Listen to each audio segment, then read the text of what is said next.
Well, today is Saturday, September the 5th. Week 4 is nearly over, complete, and our last week together approaches. Personally, I think this last week, and the assignments for this week help us and ask us to think about the most important question any of us can ask. That question is, how then shall I live? In light of what I believe, spirituality, and in light of who I am, my character, how shall I live in the world? Service. That's really where the title of this course comes from, those three realities of our lives. That question, how then shall I live, is really the focus of our last week. You'll be happy, I'm sure, to see that the assignments, the number of assignments drops off some for the last week. In addition to the 2 course discussion questions, there are really only 3 assignments.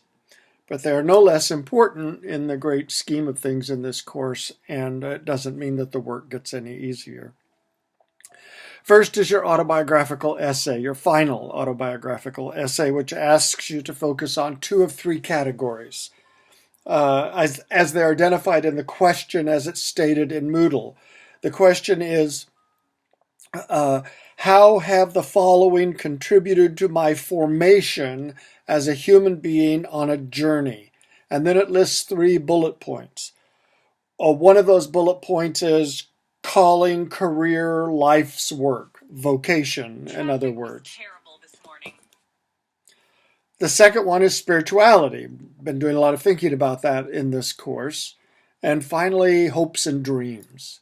Just choose 2 of those and develop it into those are the lenses by which you will consider your life as you've been encountering it these last few weeks.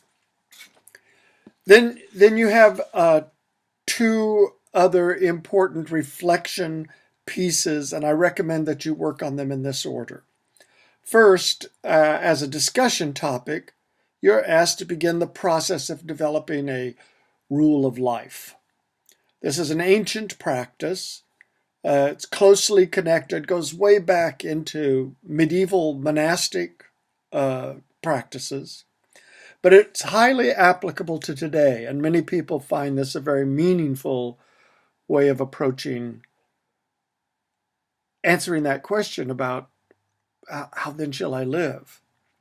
Read the directions carefully in the directions. This is part of the discussion. It's not really a project in something that you have to produce. It's more this is where I am at this point in thinking about these things, more exploratory than it is anything else, and invitational to others to respond to it.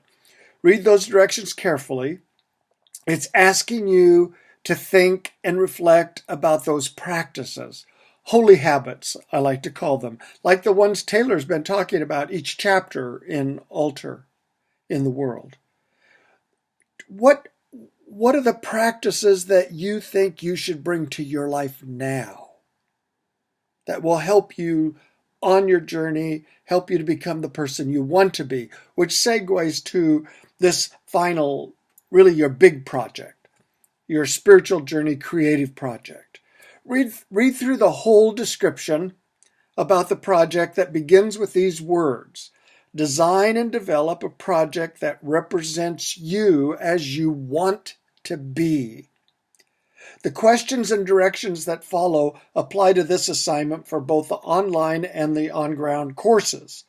The delivery of the product, however, for the online course is explained in the section titled Online Modality Courses. I hope you will see these final projects as a means to some degree of closure, however tentative and however temporary it may be. Closure for this course and the questions that it has raised in your hearts and minds and thinking. Here's an opportunity for you to say, well, what do I think? And how do I want to live my life? And where am I now? And where do I want to be? Really important questions that, as we've already seen this whole course, never really go away. Finally, please take the time to fill out the online course evaluation. It's very important to me. It's very important to the program. By the way, I do want to apologize to you for all of the glitches we've had with Moodle during this time. I think those have largely been a result of the the upgrading of Moodle. I know they've been frustrating to you. They've been a little frustrating to me. And I apologize for that, even though on some level I don't really have any control over that. I still feel responsible about it. Well, I look forward to seeing and hearing and reading your creative attempts that projects the you as you want to be. I've enjoyed this journey with you, and I hope you've enjoyed it as well. I hope you find it meaningful and powerful and life-affirming for you. Thank you, and God's blessing on you on your journey. Goodbye now. Take care.